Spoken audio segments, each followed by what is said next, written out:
next right now. A miracle come into play. It's just, I've been praying for many years, day and night. The FBI has reopened a nearly 30-year-old cold case involving the murder of an Independence woman. Diana Alt, a mother of 2 young children who ambushed in her home in 1994, killed by a single bullet.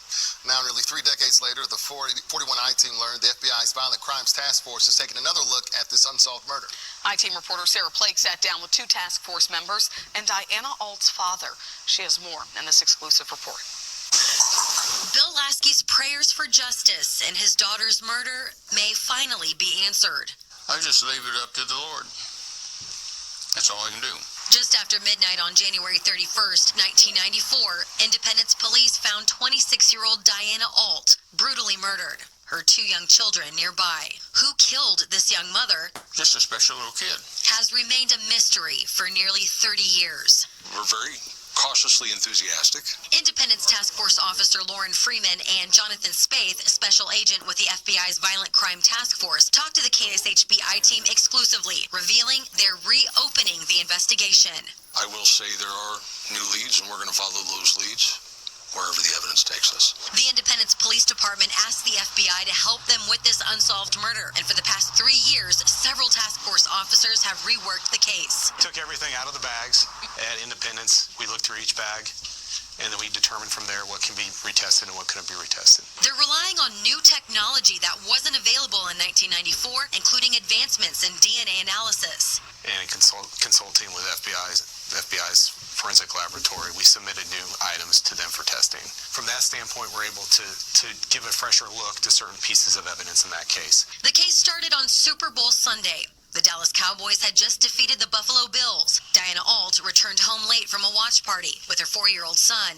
and 7-month-old daughter. The I-Team learned a killer, lying in wait, shot Alt at close range in the left side of her neck with a single bullet. Her young son telling police someone shot his mommy. Police made this gruesome discovery after responding to the Trinity Nazarene Church just a half a mile away from Alt's house. According to police reports, neighbors reported a suspicious car in the church parking lot, saying they saw 2 people inside.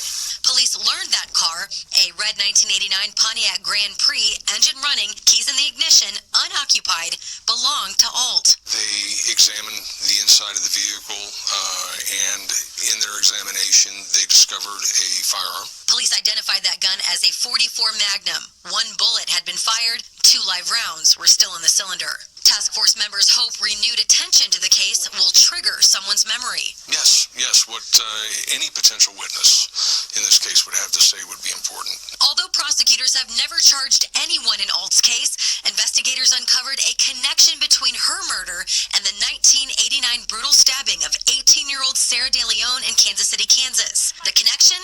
This woman, Carolyn Heckert, who had an affair with Alt's husband and who had also dated De Leon's boyfriend. In 2016, Wyandotte County prosecutors charged Heckert with first-degree premeditated murder and De Leon's death. But 6 months later, a judge dismissed the case, saying there wasn't enough probable cause to move forward with a trial.